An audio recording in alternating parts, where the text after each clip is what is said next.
Is Troy hosting Florida Atlantic Saturday, 3:15 start at Movie Gallery Veterans Stadium. It'll be televised by CSS. Drew, we'll look back just quickly at the Arkansas game.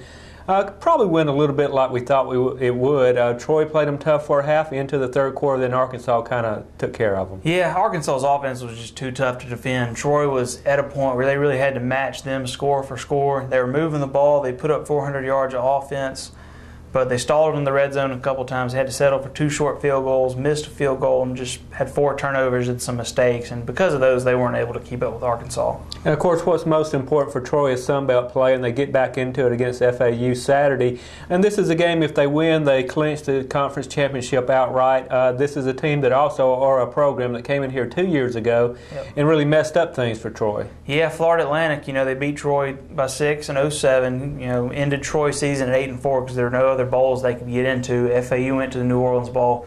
Last year Troy got some revenge, but this year, they win one or two games, like you said. They clinch a 4th straight title and the opportunity to go to the New Orleans Bowl. Will they take that, or will they try to get to a bigger bowl? That remains to be seen. But the ball's in their court; they control their own destiny.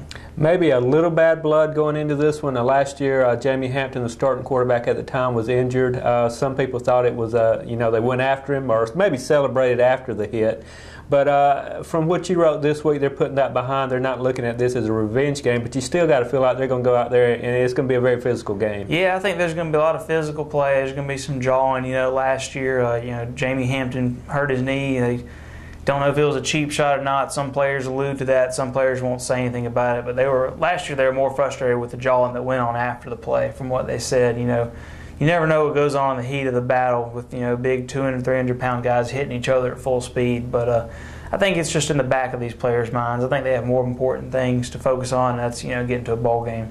Florida Atlantic comes in with a quarterback who wasn't starting until a couple of weeks ago because their star went down with an injury. Let's talk about that a little bit. Yeah, Rusty Smith, probably one of the best quarterbacks in Sunbelt history. Hurt his non-throwing shoulder a couple weeks ago against Middle Tennessee, and he's going to just sit out the rest of the year, rehab it. Probably could play, but it's kind of like the situation with Sam Bradford at Oklahoma State. Just can't do it. It's a tough deal. So you got Jeff Van Camp, who's really similar to Rusty. He's about 6'5", 220, can throw it pretty well. That's what FAU, they rolls out these big, tall quarterbacks who have pretty good arms. Has that changed their offense any as far as philosophy? No, it's just going to be the same exact thing. Same thing that what they've been doing, just a different guy throwing the ball. What are we looking at as far as Florida Atlantic with their defense? Hadn't been very good this year. UAB blitzed them a couple weeks ago for 56 points. Made a few changes against Arkansas State. Did pretty well last week, won 35-18. That was an Arkansas State team that was kind of focusing on next year. Benched a couple of seniors, especially the quarterback. But that FAU defense did improve. So FAU, they've got a chance still to finish 6-6 because they have FIU and Western Kentucky after Troy, which those are very winnable. So they're putting a lot into this game. 2 years ago, Troy and Florida Atlantic basically were battling out for a Sunbelt crown. Not a big crowd for that game like they would have liked to have seen.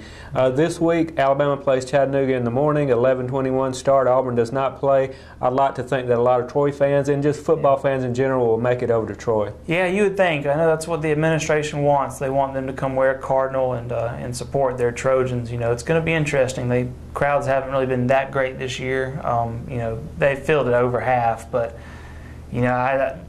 afternoon game, if the sun's out, don't know what the weather holds now, but if the sun's out, there really should be between 20 and 25,000 fans there. Like to see that. Troy and Florida Atlantic on Saturday at 3:15.